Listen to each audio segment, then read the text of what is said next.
जय हिंद दोस्तों। UP classes में आपका स्वागत है। यूपी क्लासेस में आज आपका जो एमओएम मैकेनिक्स ऑफ मटेरियल का फर्स्ट लेक्चर उसके बारे में आप लोग पढ़ चुके थे। अब हमारा मैकेनिक्स ऑफ मटेरियल का जो आपका चैप्टर है सिंपल स्ट्रेस एंड स्ट्रेन, इसका जो सेकेंड पार्ट है वो पढ़ेंगे। इसमें हम क्या क्या पढ़ाई करेंगे, इसमें देखिए मैं आपके सामने लिखा हूँ क्लासिफिकेशन ऑफ मटेरियल। जो मटेरियल होते हैं उनका वर्गीकरण के बारे में पढ़ना है। क्या? Classification of material. जो मटेरियल्स होते हैं उनके वर्गीकरण के बारे में पढ़ना है। तो यहाँ पर देखेंगे जो किस आधार पर सबसे पहले क्लासिफिकेशन करेंगे। तो जो पहला क्लासिफिकेशन करेंगे वो जनरल क्लासिफिकेशन। क्या करेंगे? जनरल क्लासिफिकेशन, जिसे क्या क्या बोलते हैं हिंदी में? साधारण वर्गीकरण। क्या बोलते हैं? साधारण वर्गीकरण। जनरल क्लासिफिकेशन, इसको हिंदी में बोलते हैं साधारण वर्गीकरण। इसके बाद जो सेकेंड हमारा है इंडस्ट्रियल क्लासिफिकेशन। क्या सेकेंड है? इंडस्ट्रियल क्लासिफिकेशन, जिसे बोलेंगे औद्योगिक वर्गीकरण। क्या? इंडस्ट्रियल क्लासिफिकेशन, और हिंदी में इसे बोलेंगे औद्योगिक वर्गीकरण।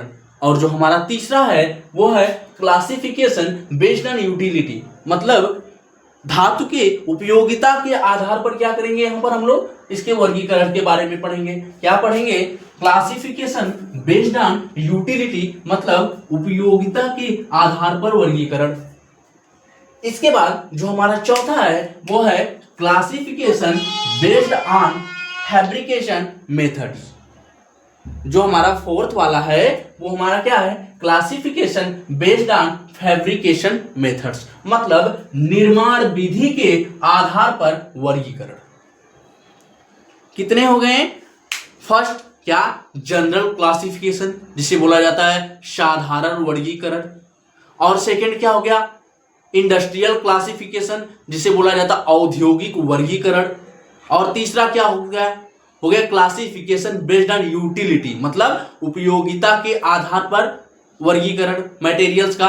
उसके बाद चौथा हो गया classification based on fabrication methods, मतलब निर्माण विधि के आधार पर क्या मटेरियल का बंटवारा हो।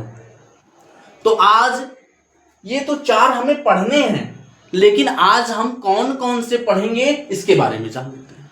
आज हम पढ़ेंगे जनरल क्लासिफिकेशन, जिसे हिंदी में बोला जाता है साधारण वर्गीकरण। और सेकंड जो है इंडस्ट्रियल क्लासिफिकेशन, जिसे हिंदी में बोला जाता है औद्योगिक वर्गीकरण। तो चलिए अब मैं शुरुआत करता हूं किससे? जनरल क्लासिफिकेशन से अब मैं शुरुआत करता हूं।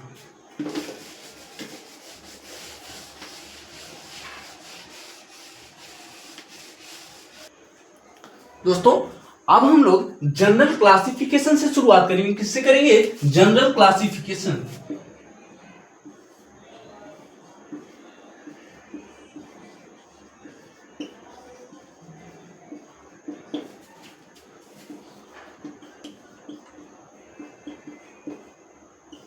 साधारण वर्गीकरण, जिसे बोला जाता है साधारण वर्गीकरण। इसमें किसमें वर्गीकृत किया गया?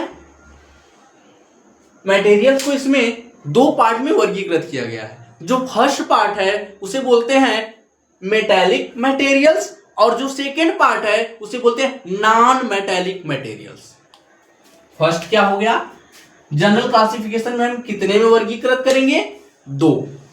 First metallic material, second non metallic material. First कौन सा हो गया? Metallic materials. सेकेंड हो गया नॉन मेटेलिक मटेरियल्स।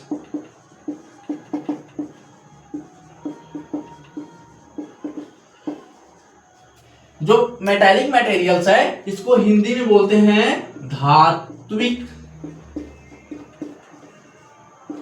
पदार्थ। सेकेंड क्या है? अधात्विक पदार्थ। पहला क्या है? मेटेलिक मटेरियल, और सेकेंड क्या है? Non metallic material. अब हम लोग किसके बारे में पढ़ेंगे? मेटालिक मटेरियल के बारे में। मेटालिक मटेरियल क्या होता है इसके बारे में पढ़ेंगे। हमने जान लिया कि हमें चार किनके बारे में, फर्स्ट किसके आधार पर, जनरल क्लासिफिकेशन, और second industrial classification, third classification based on utility उपयोगिता के आधार पर, और fourth classification based on fabrication methods मतलब निर्माण विधि के आधार पर पढ़ना था। और आज की क्लास में हम दो पढ़ेंगे। कौन कौन से? फर्स्ट हम लोग जो पढ़ेंगे जनरल क्लासिफिकेशन, और जो सेकेंड इसके बाद हम लोग पढ़ेंगे वो इंडस्ट्रियल क्लासिफिकेशन पढ़ेंगे। तो जनरल क्लासिफिकेशन में हमें क्या पढ़ना था? Metallic materials and non metallic materials के बारे में पढ़ना। तो यहां पर मेटालिक जिसे हिंदी में बोलते हैं धात्विक पदार्थ, और नॉन मेटालिक जिसे हिंदी में बोलते हैं अधात्विक पदार्थ। क्या बोलते हैं? अधात्विक पदार्थ। तो अब हम लोग मेटालिक मटेरियल्स के बारे में पढ़ेंगे।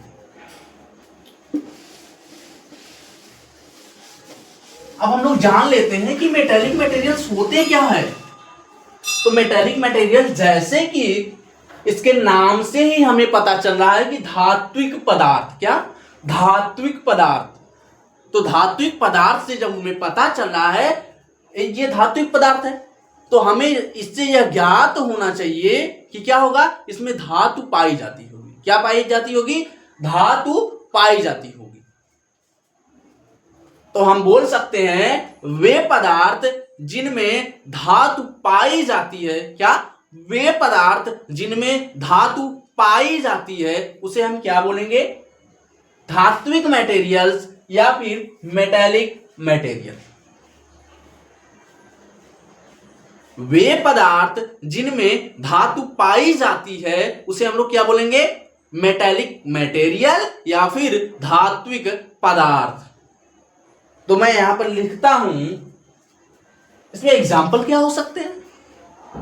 एग्जाम्पल आप कोई भी धातु ले लीजिए, कॉपर हो गई, एल्युमिनियम हो गई, एयू हो गया, एजी हो गया, जितनी भी धातुएं हैं ये सारी धातुएं किसमें है? मेटालिक में आ जाएंगी। कह दीजिए कि रबर को ले लीजिए तो हम बोलेंगे रबर नॉन मेटालिक है। क्या है? रबर नॉन मेटालिक है।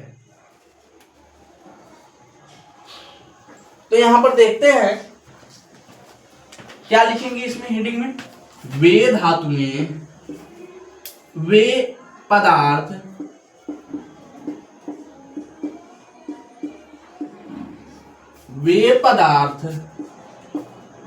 जिनमें धातु पाई जाती है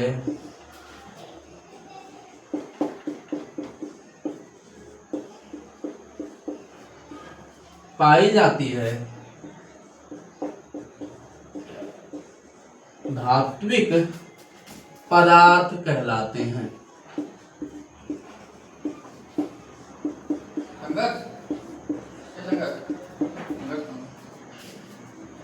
एग्जाम्पल आप ले सकते हैं, जैसे कि मैंने बोला कॉपर, एल्यूमिनियम,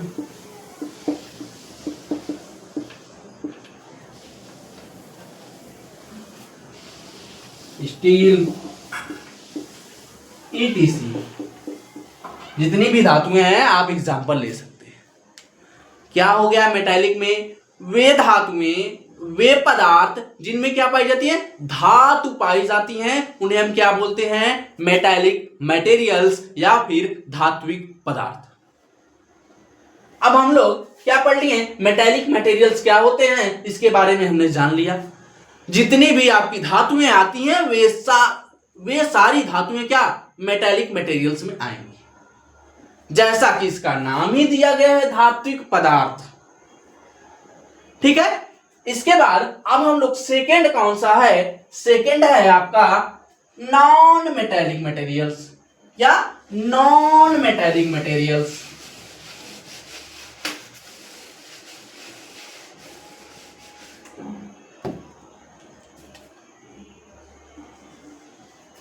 सेकेंड था नॉन मेटालिक मटेरियल्स। इसे बोलेंगे अधात्विक पदार्थ।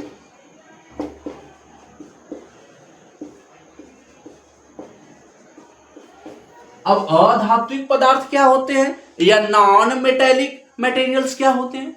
तो जैसे कि वहां पर क्या था, धात्विक था, तो हमें पता चल जा रहा था कि ऐसे पदार्थ में धातु पाए जाते होंगे, और यहां पर क्या है, अधात्विक है, तो यहां पर हम बोलेंगे, क्या बोलेंगे कि ऐसे पदार्थ जिनमें धातु नहीं पाई जाती है। क्या?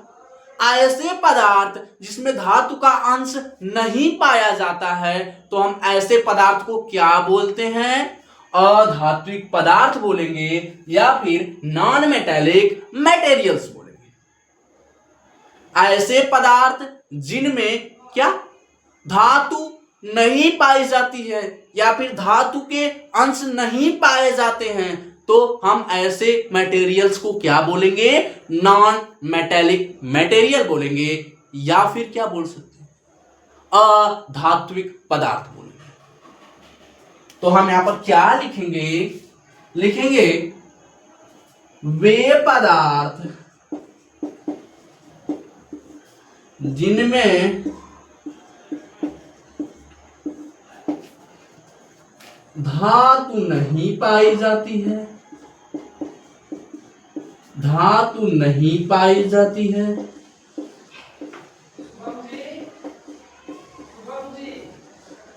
नहीं पाई जाती है, अधात्विक पदार्थ कहलाते हैं।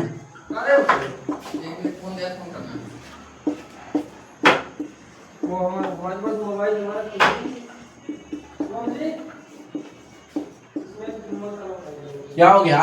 वे पदार्थ जिनमें धातु नहीं पाई जाती है वे अधात्विक पदार्थ कहलाते हैं। अब एग्जाम्पल क्या क्या लेंगे?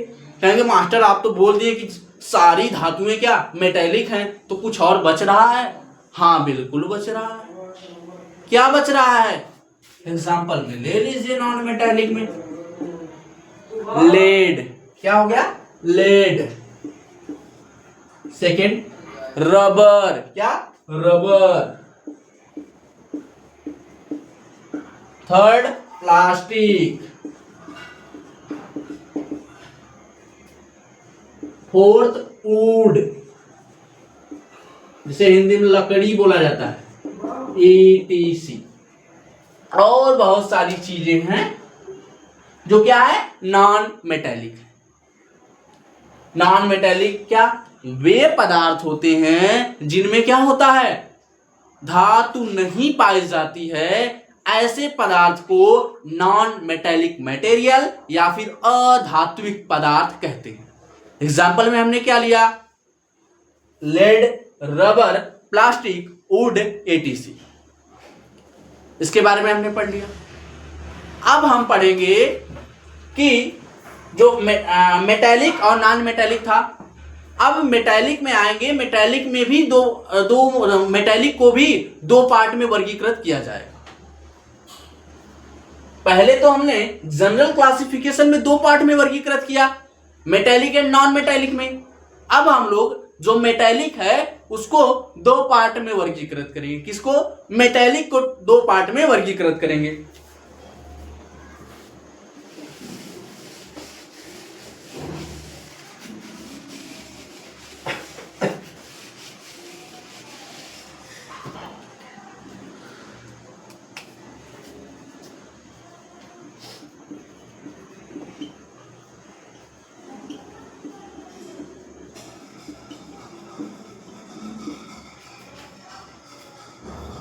इसे दो भागों में वर्गीकृत किया गया है।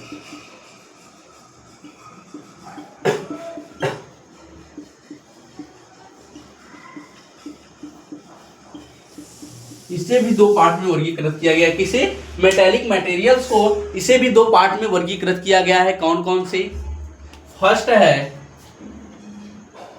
Ferrous metal, FERR, ferrous metal. Second non ferrous metal.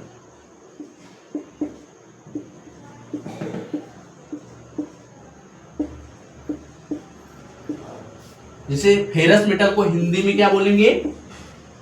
लौह धातु। लौह धातु।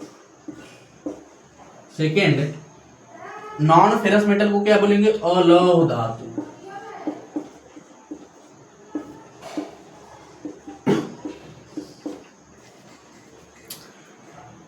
क्या हो गया? Ferrous metal and non ferrous metal, मतलब लौह धातु और अलौह धातु, इन दोनों के बारे में हमें पढ़ना। ये किसमें वर्गीकृत किए गए? जो मेटालिक था, मेटालिक को दो पार्ट में वर्गीकृत किए हैं। कौन कौन से? Ferrous metal and non ferrous metal. तो अब हम लोग जानेंगे कि फेरस मेटल क्या होता है या फिर लौह धातु क्या होता है।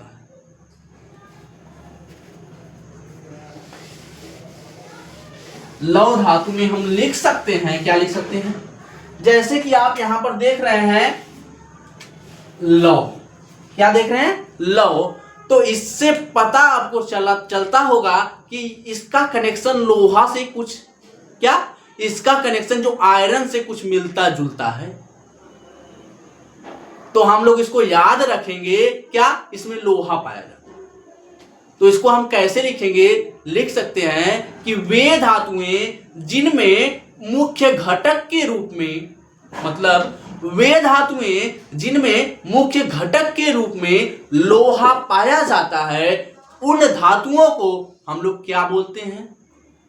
फेरस मेटल या फिर लौह धातु बोलते हैं। वे धातुएं जिनमें मुख्य घटक के रूप में लोहा पाया जाता है, उन धातुओं को हम क्या बोलते हैं? फेरस मेटल या फिर लौह धातु बोलते हैं। आप एग्जाम्पल ले सकते हैं, mild steel, steel, cast steel. जो स्टील होती है वो किससे मिलकर बनी होती है? आयरन और कार्बन से मिलकर बनी होती है। किससे? आयरन और कार्बन से मिलकर बनी होती है। जो आयरन होता है उसमें मुख्य घटक वो होता है, क्या? आयरन जो होता है उसमें मुख्य घटक के रूप में पाया जाता है। तो हम लोग इसको याद कैसे रखेंगे? याद रखने के लिए मैंने बताया कि यहां पर लौह धातु आता है, तो बोल देंगे कि वे धातुएं जिनमें मुख्य घटक के रूप में लोहा पाया जाता है, ऐसी धातुओं को हम लोग क्या बोलते हैं? लौह धातु बोलते हैं। तो मैं यहां लिख रहा हूं, वे धातुएं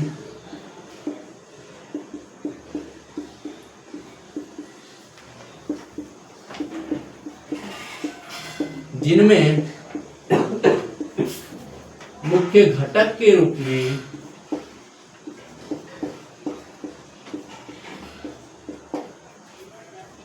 में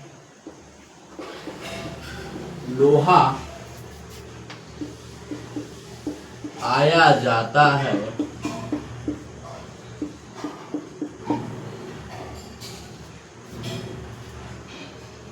पाया जाता है, लौह धातुएं कहलाती हैं।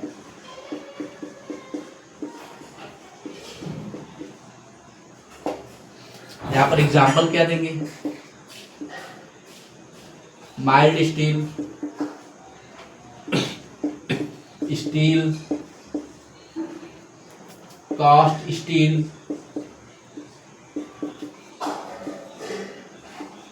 एटीसी। क्या हो गए? माइल्ड स्टील, कास्ट स्टील और यहां पर स्टील, एटीसी। इसमें क्या होता है? जो लोहा होता है वो मुख्य तत्व के रूप में पाया जाता है। जब लोहा उसमें पाया जाएगा तो हम लोग बोल देंगे कि ये जो ऐसे मेटल्स होंगे वो कौन से मेटल होंगे? लौह धातुएं होंगी। क्या होंगी? लौह धातुएं या फिर क्या बोलेंगे? फेरस मेटल होंगे। अब इसके बाद क्या आता है? इसके बाद हमारा आता है नॉन फेरस मेटल। जैसे कि हमने इसमें देख लिया कि यहां पर फेरस मेटल में लौह है, तो वहां पर होगा अलौह धातुएं, मतलब नॉन फेरस मेटल। तो वहां बोल देंगे कि वे सभी धातुएं जिनमें लोहा मुख्य घटक के रूप में नहीं पाया जाता है, तो ऐसी धातु को हम लोग क्या बोलेंगे? ऐसी धातु को बोलेंगे नॉन फेरस मेटल, या फिर क्या बोलेंगे अलौह धातु। क्या बोलेंगे? अलौह धातुएं बोलेंगे। तो यहां पर देख लीजिए, सेकेंड था हमारा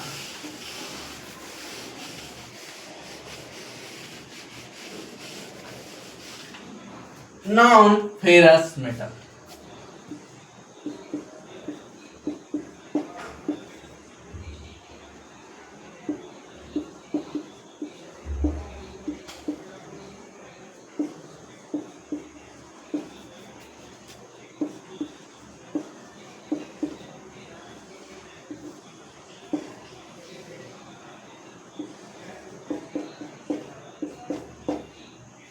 नॉन फेरस मेटल जिसे बोलेंगे अलौह धातुएं।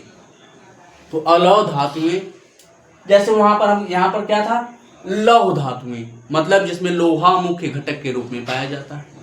इसमें बोलेंगे कि वे धातुएं जिनमें लोहा मुख्य घटक के रूप में नहीं पाया जाता है, या कि लोहा उसमें परिवय नहीं किया जाता है, ऐसे धातु को हम लोग क्या बोलेंगे? नॉन फेरस मेटल, मतलब अलौह धातुएं बोलेंगे।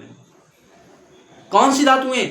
वे धातुएं जिनमें लोहा मुख्य तत्व के रूप में नहीं पाया जाता है, या फिर लोहा उसमें परिवय नहीं किया जाता है, ऐसे धातु को हम लोग क्या बोलेंगे? क्या बोलेंगे? Non ferrous metal. तो हम लोग लिख सकते हैं, क्या लिख सकते हैं? वे धातुएं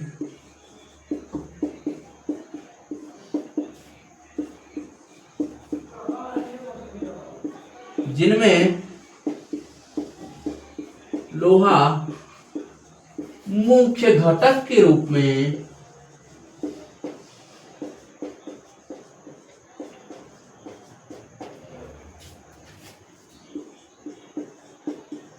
नहीं पाया जाता है, या फिर पाया ही नहीं जाता है,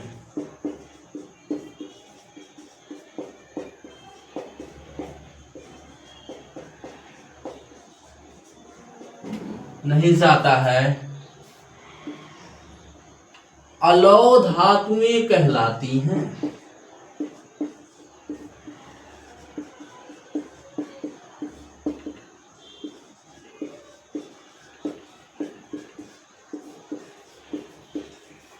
क्या हो गया? अलौह धातुएं कहलाती हैं। वे धातुएं जिनमें लोहा मुख्य घटक के रूप में नहीं पाया जाता है, या फिर पाया ही नहीं जाता है, क्या? अलौह धातुएं कहलाती हैं। कौन सी धातुएं? अलौह धातुएं कहलाती हैं। अब बोलेंगे मास्टर साहब उसमें तो एग्जाम्पल दिए थे, इसमें नहीं दिए। तो बोलेंगे रुको बाबू, इसमें भी एग्जाम्पल देंगे, ले लो एग्जाम्पल। एग्जाम्पल आपको दे देते हैं। क्या? कॉपर। कॉपर में लोहा पाया जाता है? नहीं पाया जाता है। तो बोल सकते हैं क्या वो कौन सी मेटल है? नॉन फेरस मेटल है। कॉपर, एल्यूमिनियम,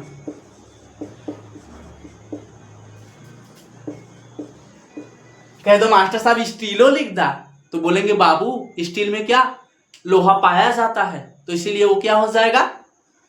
वो लौह धातुओं में आ जाएगा, या फिर फेरस मेटल में आ जाएगा। तो इसमें हम स्टील लिख सकते हैं? स्टील नहीं लिख सकते हैं। क्यों नहीं लिख सकते हैं? क्योंकि उसमें लोहा मुख्य घटक के रूप में पाया जाता है, वो लोहा और कार्बन के मिश्रण से मिलकर बना हुआ होता है, इसलिए उसको हम लोग इसमें नहीं लिख सकते। वो किस में आ जाएगा? आ जाएगा फेरस मेटल्स में आ जाएगा। तो यहां पर हम लोग क्या लिखेंगे? कॉपर, एल्युमिनियम, टीन, ETC, बहुत सारी धातुएं आ जाएंगी जिनमें क्या लोहा मुख्य घटक के रूप में नहीं पाया जाता है, या फिर लोहा उसमें पाया ही नहीं जाता है। एक बार रिवाइज करते हैं कि हमने क्या क्या पढ़ा। सबसे पहले हमने जिसके आधार पर हमें मटेरियल्स के क्या क्लासिफिकेशन पढ़ने थे, तो फर्स्ट उसमें था जनरल क्लासिफिकेशन। जनरल क्लासिफिकेशन में हमें क्या पढ़ना था? जनरल क्लासिफिकेशन में उसे दो वर्गों में वर्गीकृत किया गया था, मेटेलिक एंड नॉन मेटेलिक। तो हमने मेटेलिक और नॉन मेटेलिक को पढ़ लिया। अब उसके बाद मेटालिक में भी दो पार्ट आए, इसे भी दो भागों में वर्गीकृत किया गया। कौन कौन से? Ferrous metals and non ferrous metal. तो अब हमने ferrous metal and non ferrous metal को भी पढ़ लिया। अब हमें सेकेंड जो क्लासिफिकेशन पढ़ना था वो इंडस्ट्रियल क्लासिफिकेशन पढ़ना था, जिसे हिंदी में बोलते हैं औद्योगिक वर्गीकरण बोलते हैं।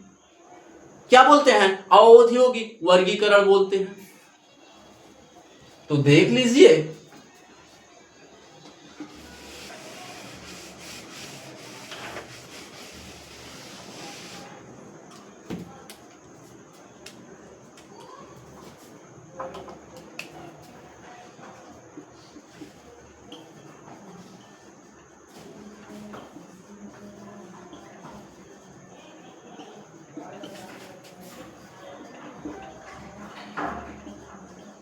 क्या हमारा है? इंडस्ट्रियल क्लासिफिकेशन, जिसे बोलेंगे औद्योगिक वर्गीकरण।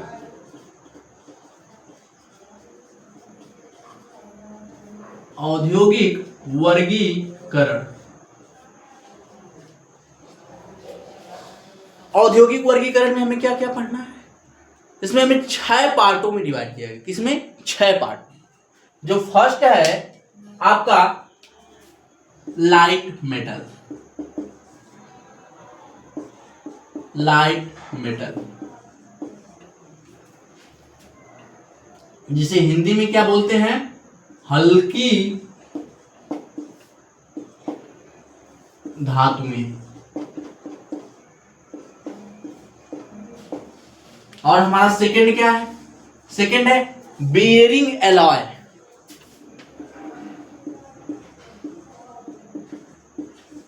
Bearing alloy. बियरिंग एलॉय को क्या बोलते हैं हम लोग? बेयरिंग एलॉय ही बोलते हैं हिंदी में। ठीक है। उसके बाद तीसरी हमारी क्या है? Alloying metals. एलॉइंग मेटल्स मतलब सम्मिश्र धातुएं। उसके बाद चौथा हमारा क्या है? Copper and it's alloying.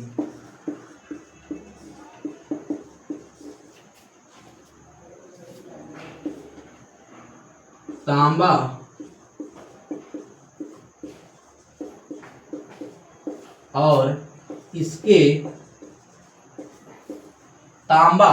और इसके सम्मिश्र।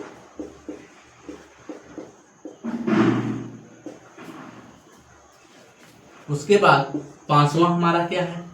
Iron and steel. लोहा, क्या? लोहा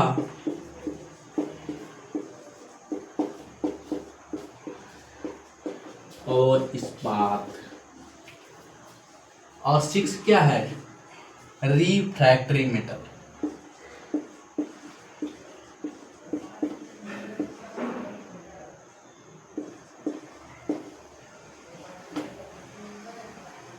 रिफ्रैक्टरी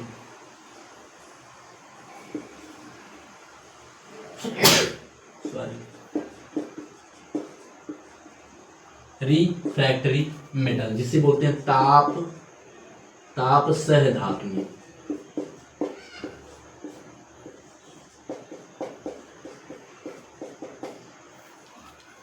हमें इसमें क्या क्या पढ़ना है? जो इंडस्ट्रियल क्लासिफिकेशन था, इससे किसमें 6 पार्टों में वर्गीकृत किया गया, मतलब 6 भागों में वर्गीकृत किया गया है। वो 6 भाग कौन कौन से अब हम लोग जानेंगे। फर्स्ट जो है लाइट मेटल, जिसे हिंदी में बोलते हैं हल्की धातुएं। सेकंड क्या है? सेकंड है बियरिंग एलॉय, जिसे हिंदी में बोलते हैं क्या? बेयरिंग एलॉय ही बोलते हैं। थर्ड क्या है? एलॉइंग मेटल्स है। क्या? एलॉइंग मेटल्स, जिसे हम हिंदी में बोलते हैं सम्मिश्र धातुएं। क्या बोलते हैं? सम्मिश्र धातुएं। उसके बाद क्या है? कॉपर एंड इट्स एलॉइंग, मतलब तांबा और इसके सम्मिश्र। क्या? कॉपर एंड इट्स एलाइन, उसे क्या बोलते हैं, तांबा और इसके सम्मिश्र। जो हमारा फिफ्थ है आयरन एंड स्टील, मतलब लोहा और इस्पात। पहले समय में आप लोग जानते होंगे कि लोहा और इस्पात एक ही होता है, परंतु आज जानेंगे कि लोहा और इस्पात एक नहीं होता है। क्या लोहा और इस्पात जो होते हैं वो एक ही नहीं होते हैं। जो लोहा होता है यह एक तत्व है, परंतु जो लोहा जो इस्पात है वह किससे, लोहा मतलब आयरन और कार्बन के मिश्रण से मिलकर बना होता है, जो कि ड्यूरेबल होता है, जो ज्यादा, इसीलिए इसका प्रयोग हम इमारतों में और ब्रिज बनाते वक्त, घर बनाते वक्त, बड़ी बड़ी बिल्डिंग्स बनाते वक्त, फ्लाईओवर बनाते वक्त, ये सारी चीजें बनाते वक्त इसी चीज का प्रयोग करते हैं। जो हमारा लास्ट है रिफ्रैक्टरी मेटल्स, उसे क्या बोलते हैं, ताप सह धातुएं। क्या बोलेंगे, ताप सह धातुएं। एक बार जिसे जो इंडस्ट्रियल क्लासिफिकेशन से 6 भागों में वर्गीकृत किया गया है, इसको हम याद करवा देते हैं। कौन कौन से, जो फर्स्ट है लाइट मेटल। क्या है, लाइट मेटल, जिसे हिंदी में क्या बोलते हैं, हल्की धातुएं। और सेकंड क्या है, बियरिंग एलॉय। क्या, बियरिंग एलॉय। क्या हो गया, बियरिंग एलॉय, जिसे हिंदी में भी बोलते हैं बियरिंग एलॉय। और जो थर्ड हो गया, थर्ड हमारा क्या है, एलॉइंग मेटल्स। क्या, एलॉइंग मेटल्स मतलब सम्मिश्र धातुएं। क्या होती हैं, क्या, सम्मिश्र धातुएं। उसके बाद हमारा चौथा क्या है, कॉपर एंड इट्स एलाइन, मतलब तांबा और इसके सम्मिश्र। क्या, कॉपर एंड इट्स एलाइन मतलब तांबा और इसके सम्मिश्र। पांचवा क्या है, आयरन एंड स्टील। क्या है, आयरन एंड स्टील मतलब लोहा और इस्पात। सिक्स क्या है, रिफ्रैक्टरी मेटल। क्या, रिफ्रैक्टरी मेटल, जिसे हिंदी में बोलते हैं ताप सह धातुएं। क्या, रिफ्रैक्टरी मेटल्स, जिसे हिंदी में बोलते हैं ताप सह धातुएं। अब हम लोग क्या पढ़ेंगे, जो सामने लिखा हुआ यही सारी चीजें पढ़ेंगे। इसमें जो पहला है लाइट मेटल, उसके बारे में पढ़ेंगे कि लाइट मेटल होता क्या है। क्या, लाइट मेटल होता क्या है। तो देखिए अब हम लोग लाइट मेटल के बारे में पढ़ेंगे। ये मैं मिटा देता हूं, अब एक एक करके अच्छे से सबके बारे में आराम से बतलाऊंगा।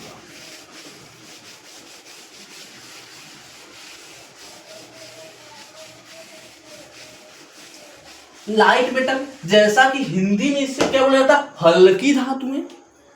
क्या, जैसा कि इसे हिंदी में बोला जाता हल्की धातुएं। जब हल्की धातुएं इन्हें बोलते हैं तो इससे तो कुछ ना कुछ तो रिलेटेड होगा हल्की धातु से। तो हल्की धातु से जो रिलेटेड है, हम क्या बोलेंगे कि ऐसी धातु, क्या, ऐसी धातु जिसके घनत्व क्या होते हैं, जिसके घनत्व बहुत ही कम होते हैं। क्या, ऐसी धातु जिसके घनत्व बहुत ही कम होते हैं, उन धातुओं को हम लोग क्या बोलते हैं, लाइट मेटल्स बोलते हैं। क्या बोलते हैं, लाइट मेटल्स बोलते हैं। वे धातुएं जिनका घनत्व बहुत ही कम होता है, उन धातुओं को हम लोग क्या बोलेंगे, लाइट मेटल्स बोलेंगे। कहेंगे मास्टर साहब इसके बारे में तो बता दिए, एग्जाम्पल भी बता दीजिए। तो बता देंगे, क्या हो जाएगा, टाइटेनियम, बेरिलियम, एल्युमिनियम, ये सारी जो धातुएं हैं और बहुत सारी धातुएं हैं जो क्या कहलाएंगी, लाइट मेटल्स कहलाएंगी। तो अब मैं इसके बारे में लिखता हूं। लाइट मेटल्स क्या होते हैं, वे मेटल्स जिनके घनत्व बहुत ही कम होते हैं, उन मेटल्स को हम क्या बोलते हैं, लाइट मेटल्स बोलते हैं। क्या बोलते हैं, लाइट मेटल्स बोलते हैं। तो मैं यहां पर लिख सकता हूं, वे धातुएं, क्या, वे धातुएं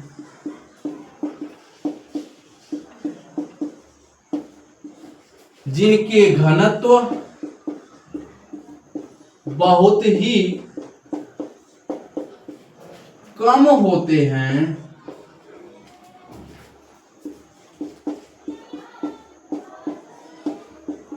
कम होते हैं हल्की धातुएं कहलाती हैं। हल्की धातुएं कहलाती हैं। क्या कहलाती हैं? हल्की धातुएं कहलाती हैं। कहेंगे मास्टर एग्जाम्पल दिए थे, तो कहेंगे हाँ दिए थे। क्या है? एल्यूमिनियम,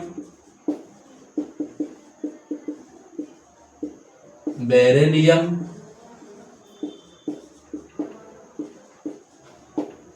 टाइटेनियम,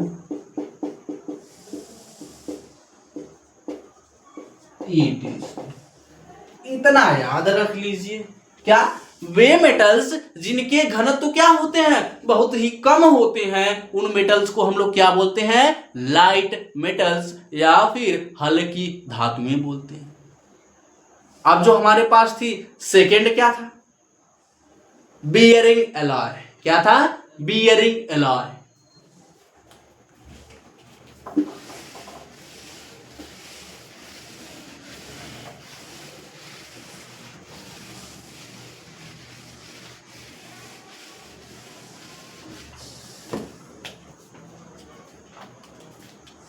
इसी में हमने सेकेंड क्या था? बियरिंग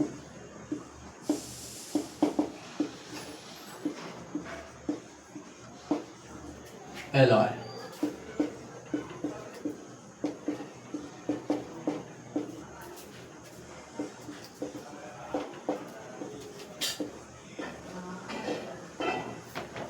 अब बियरिंग एलॉय क्या होता है? तो बोल सकते हैं बियरिंग एलॉय कौन सी धातुएं होती हैं? तो बोल सकते हैं वे धातुएं जो क्या फ्रिक्शन मतलब घर्षण और घिसाव, क्या फ्रिक्शन प्लस क्या हो गया? वियर। तो बोल देंगे वे धातुएं जो घर्षण और घिसाव दोनों को आसानी से सहन कर सकती हैं, उन धातुओं को हम लोग क्या बोलेंगे? बियरिंग एलॉय बोलेंगे। क्या बोलेंगे? बियरिंग एलॉय बोलेंगे।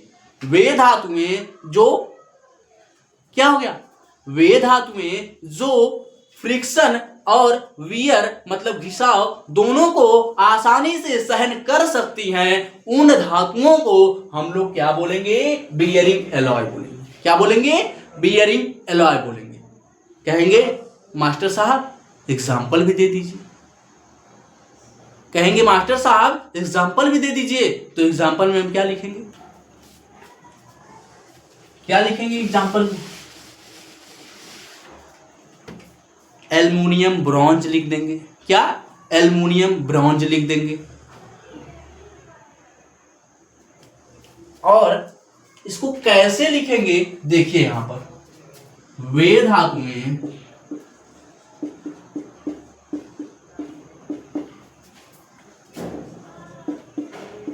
जो घर्षण को, उसमें घर्षण को इंग्लिश में बोलते हैं फ्रिक्शन और घिसाव, इसे इंग्लिश में बोलते हैं वियर, दोनों को आसानी से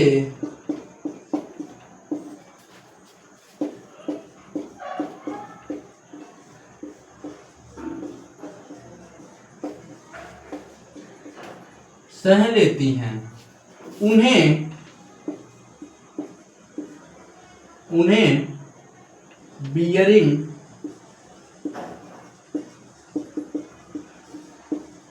एलॉय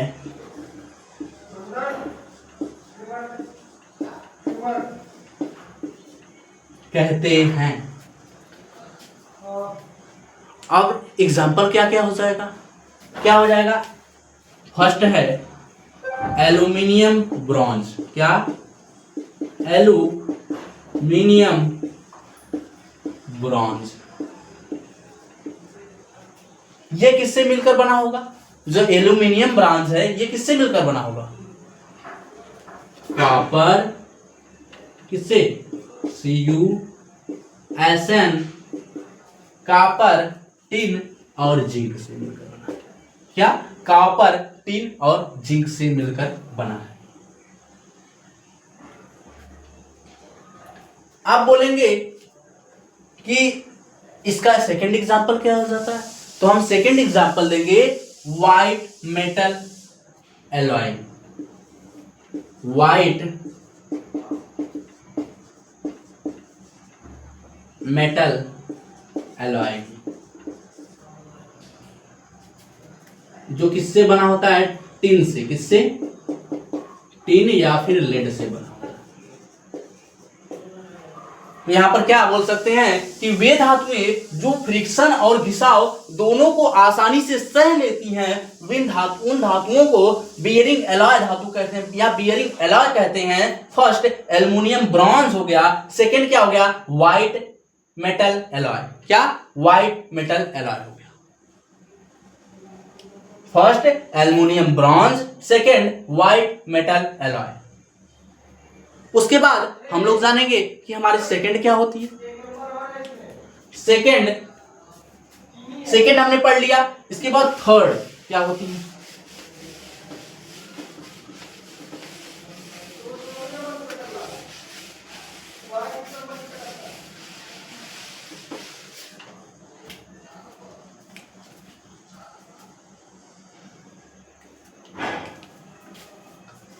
जो हमारी थर्ड होती हैं वो होती हैं एलॉइंग मेटल्स। क्या होती हैं? एलॉइंग मेटल्स, जिन्हें हम क्या बोलते हैं? सम्मिश्र धातुएं। क्या बोलेंगे? Alloying metals.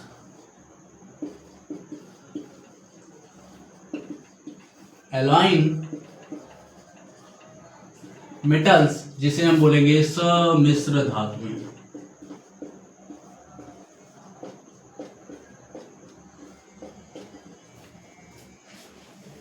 एलॉइंग मेटल्स सम्मिश्र धातुएं क्या होती हैं?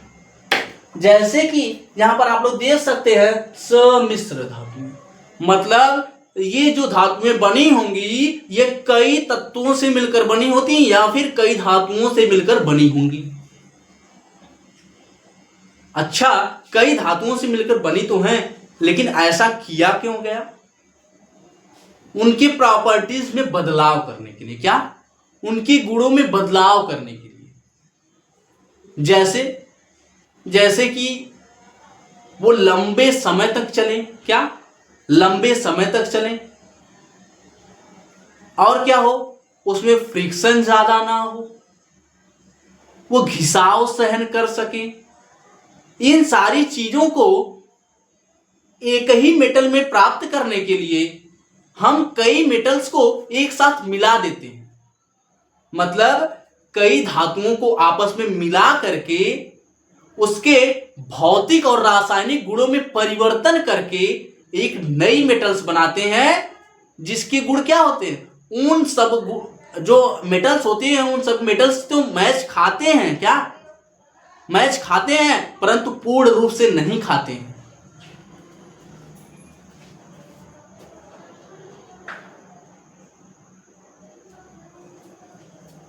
एलॉइंग मेटल्स मैच तो खाते हैं परंतु पूर्ण रूप से मैच नहीं खाते।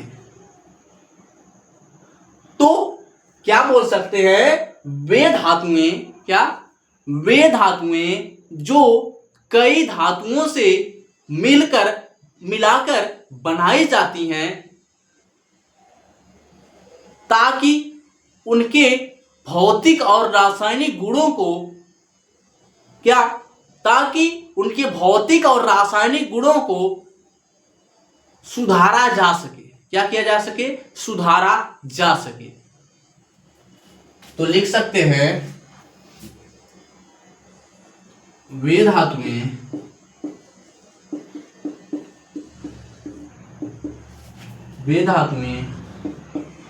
जो कई धातुओं के मिश्रण से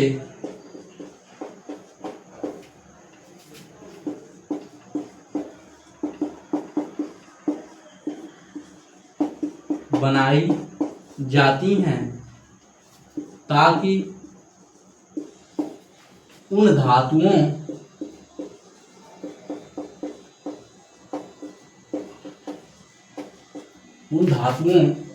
के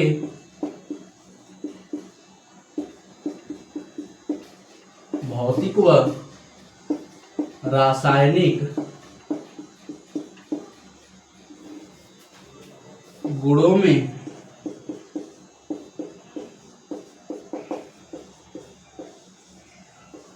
सुधार किया जा सके।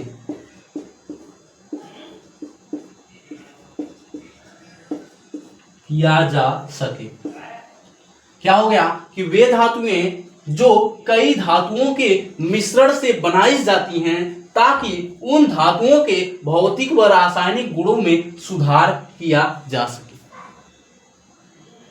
हम एग्जाम्पल क्या ले सकते हैं? स्टील ले सकते हैं। क्या ले सकते हैं? स्टील ले सकते हैं। और बहुत सारी धातुएं हैं जिनका हम एग्जाम्पल यहां पर ले सकते हैं। फर्स्ट एग्जाम्पल आप ले लीजिए स्टील, या स्टेनलेस स्टील होता है,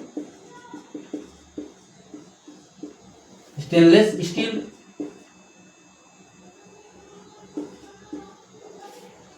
एटीसी।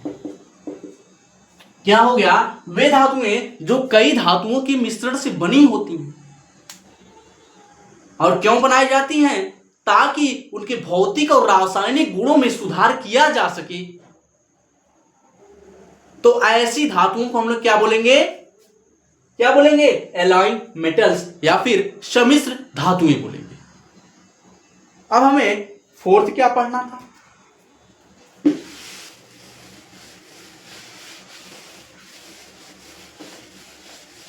फोर्थ हमें क्या पढ़ना था? जो फोर्थ हमें पढ़ना था,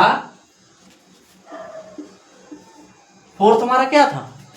फोर्थ हमारा था कॉपर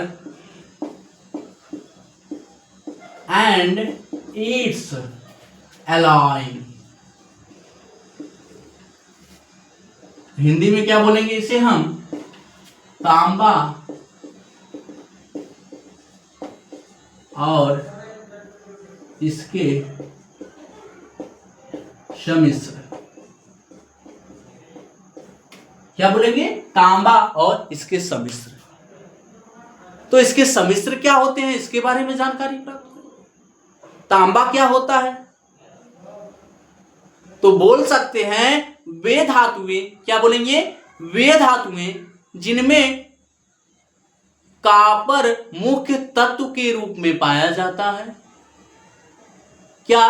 वे धातुएं जिनमें कॉपर मुख्य तत्व के रूप में पाया जाता है, उन धातुओं को हम लोग क्या बोलते हैं? क्या बोलेंगे? उन धातुओं को बोलेंगे इसके सम्मिश्र। किसके? कॉपर के सम्मिश्र। तो लिख सकते हैं कि इस प्रकार के धातुओं में जो तांबा होता है, कॉपर होता है, वो मुख्य तत्व के रूप में पाया जाता है। इसीलिए ऐसे धातुओं को क्या बोलते हैं? तांबा के सम्मिश्र। क्या बोलेंगे? तांबा के सम्मिश्र। वे धातुएं जिनमें मुख्य तत्व के रूप में तांबा पाया जाता है या फिर कॉपर पाया जाता है, तो ऐसे धातुओं को हम लोग क्या बोलेंगे? ऐसे धातु को बोलेंगे कॉपर एंड इट्स एलॉय। मतलब तांबा और इसके सम्मिश्र। क्या बोलेंगे? तांबा और इसके सम्मिश्र। तो मैं यहां लिख सकता हूं वे धातुएं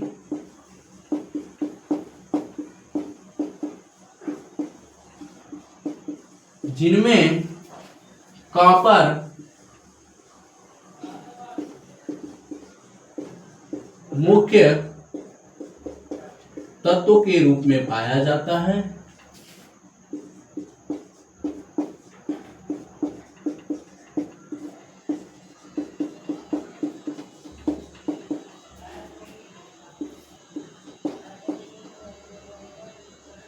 जाता है, इन्हें तांबा के सम्मिश्र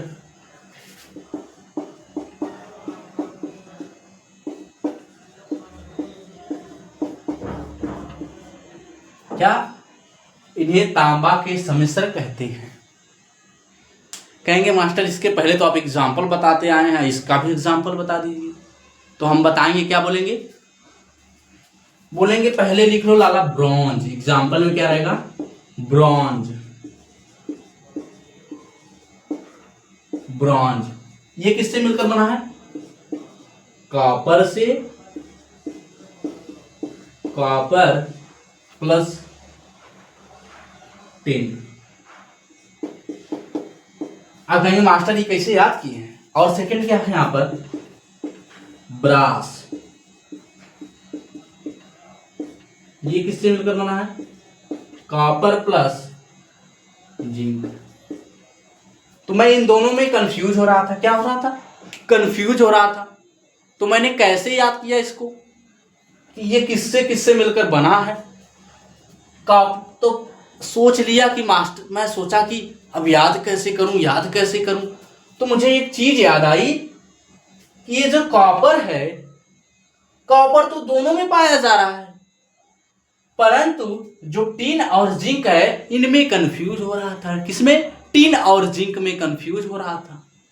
फिर पता चला इसका नाम ब्रॉन्ज है, इसका नाम ब्रॉस है।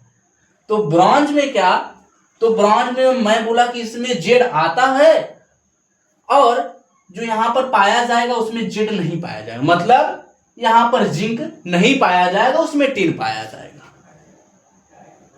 अब ब्रास में जब एक में पता चल गया कि इसमें भैया टिन रहेगा, जिंक नहीं रहेगा, क्योंकि यहां पर जेड पाया जाता है। तो दूसरे में अपने मन में क्लियर हो गया। क्या हो गया, अपने खुद के मन से ही क्लियर हो गया कि ये जो ब्रास है इसमें क्या, इसमें जिंक पाया जाएगा, टिन न पा करके क्या, जिंक पाया जाएगा।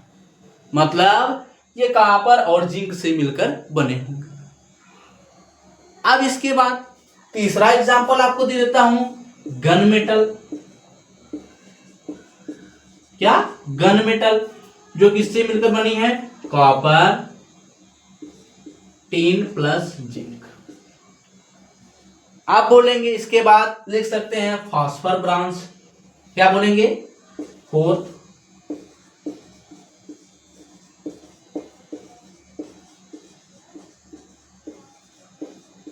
Phosphor bronze. तो ब्रॉन्ज क्या है, copper Sn plus phosphor bronze.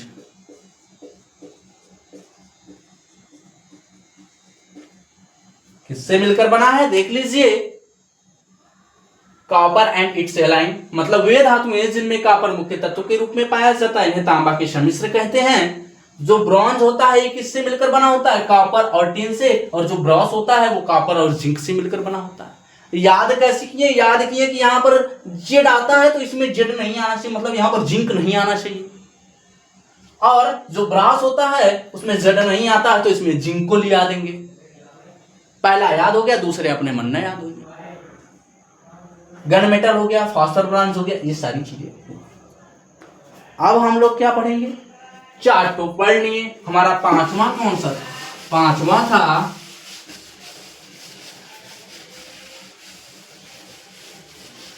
Iron and it's steel. क्या था, fifth number iron and steel.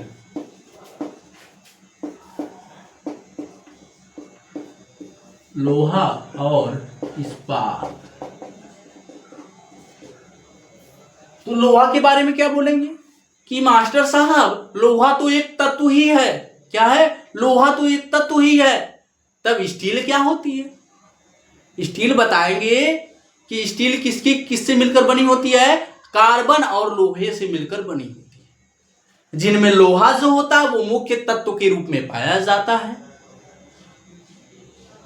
तो वे धातु, क्या बोलेंगे, वे धातु जो लोहा और कार्बन के मिश्रण से बनाई जाती है, उस धातु को हम लोग क्या बोलते हैं, स्टील बोलते हैं। क्या बोलते हैं, स्टील बोलते हैं। ये बहुत ही मजबूत होती है। क्या होती है, बहुत ही मजबूत होती है।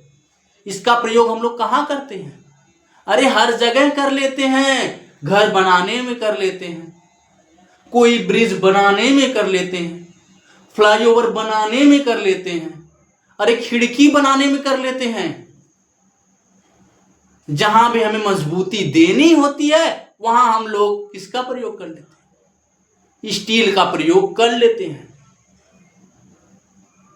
छत की ढलाई में कर लेते हैं, कॉलम्स खड़े करने में कर लेते हैं। तो बहुत सारी चीजें हैं जिनमें आपको मैं यहां गिनाता रह जाऊंगा तो ये वीडियो खत्म नहीं होगा जल्दी। तो आयरन एंड स्टील क्या होते हैं? जो आयरन होता है वह एक तत्व है और स्टील क्या है? वह आयरन मतलब लोहा और कार्बन के मिश्रण से मिलकर बना होता है। इसका उपयोग इमारतों में, घरों में स्लैब छत की लदाई जब होती है उस स्थिति में किया जाता है।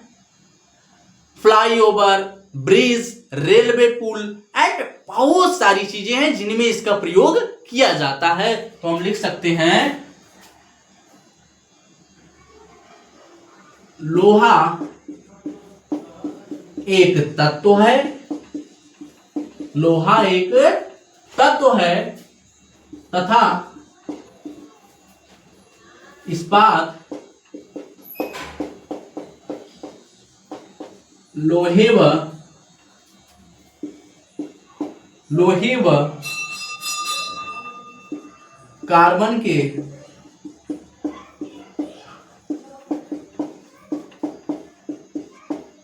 मिश्रण से बना होता है। क्या? जो इस्पात होता है वो लोहे व कार्बन के मिश्रण से बना होता है। एग्जाम्पल आप लोग ले सकते हैं माइल्ड स्टील या फिर स्टील है बोल दीजिए, ठीक है। आयरन तो है, ठीक है ना। तो आयरन एंड स्टील क्या होता है? आयरन तो एक तत्व हो गया, तो स्टील क्या होता है? वो कार्बन और लोहे के मिश्रण से मिलकर बनाया जाता है ताकि ये टिकाऊ हो, इसकी मजबूती ज्यादा हो, इसके प्रॉपर्टीज में परिवर्तन कर दिया गया दोनों को मिलाकर, इसीलिए स्टील को बनाया गया है। अब हमें 5 तो हमने पढ़ लिया, अब हमें छठा क्या पढ़ना है? छठा हमने पढ़ना है रिफ्रैक्टरी मेटल्स। क्या? Refractory metals.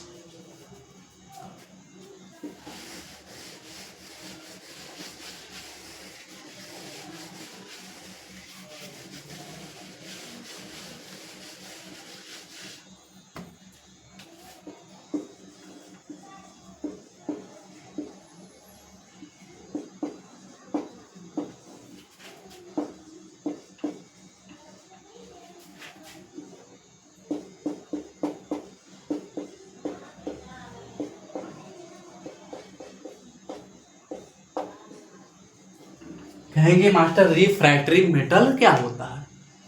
तो हम बताएंगे कि जो रिफ्रैक्टरी मेटल होता है इसे हिंदी में क्या बोलते हैं? ताप सह धातुएं। क्या बोलते हैं? ताप सह धातुएं। तो हम लोग बोल सकते हैं कि वे धातुएं जो ताप, प्रेशर और बहुत सारी चीजें होती हैं जिनको ये आसानी से सहन कर सकती हैं। क्या? इनका प्रयोग कहाँ किया जाता है? इनका प्रयोग किया जाता है जो चूल्हे होते हैं। क्या? चूल्हे होते हैं या फिर भट्टियां होती हैं उनके ऊपर लगाया जाता है। क्या? उनके ऊपर इनकी लिपाई कर दी जाती है ताकि ये क्या करें? इसको सहन कर ले। क्या? टेम्परेचर को सहन कर ले।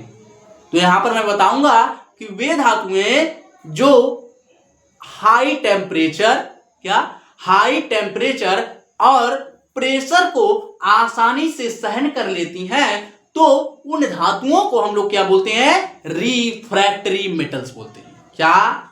वे धातुएं जो हाई टेम्परेचर और प्रेशर को आसानी से सहन कर लेती हैं, उन धातुओं को हम लोग क्या बोलेंगे? Refractory metal. क्या? Refractory metal. वे धातुएं जो हाई टेम्परेचर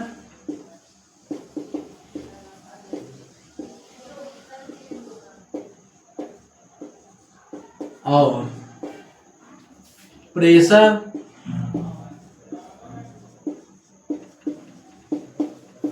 को आसानी से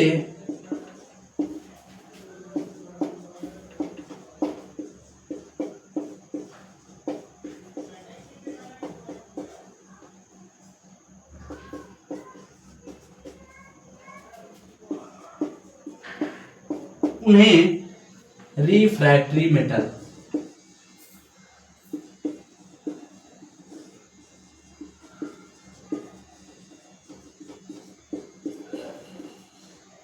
कहते हैं। एग्जाम्पल आप लोग ले सकते हैं, एल्यूमिना,